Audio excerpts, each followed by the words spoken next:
Mais l'avis que j'ai, moi je suis bien placé, je suis le directeur de cabinet du président de l'Assemblée nationale. Je ne vais pas prononcer le nom d'un député, mais ce qui est sûr et certain, ces 10 millions relèvent de l'imagination. Je suis formel.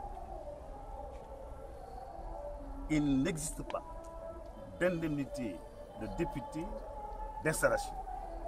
Encore moins 10 millions. Cela n'existe pas. À mon avis, un député, quel qu'il soit, avant de projeter à la face du monde un discours, doit vérifier ses sources, doit faire attention, à moins qu'il ne tombe dans le populisme facile. Nous n'aimons pas la facilité. C'est pourquoi nous allons vers les populations. Nous existons par là-bas, sur le terrain, comme vous le voyez. Il y a des gens qui viennent de l'île à Morphile, n'est-ce pas? Tous les départements de Saint-Louis sont représentés. Beaucoup de communes, de hameaux sont représentés. Je ne sais pas si ça vous dit quelque chose. Il y a des villages. Ils sont là. Ndioum, Fanaï, etc. Donc, je ne suis pas étonné de façon parce que ce n'est pas la première fois que des contre-vérités de cette nature sont projetées pour essayer de tromper l'opinion sénégalaise. Cela n'existe pas. Un député ne paye pas 1500 francs d'impôts. C'est une contre-vérité.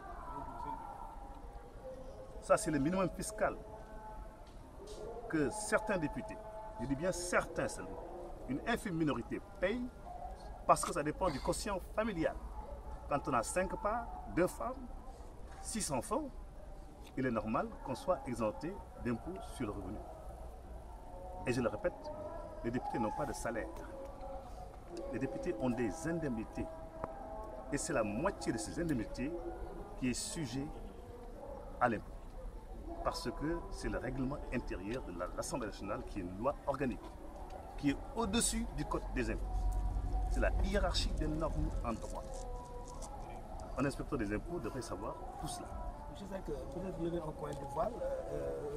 M. Sonko s'est trompé sur les chiffres, ou bien est-ce que l'indemnité elle-même n'existe pas à l'Assemblée nationale? Je vous répète que l'indemnité d'installation des députés à l'Assemblée nationale n'existe pas. Quelqu'un qui peut démontrer le contraire, je le défie.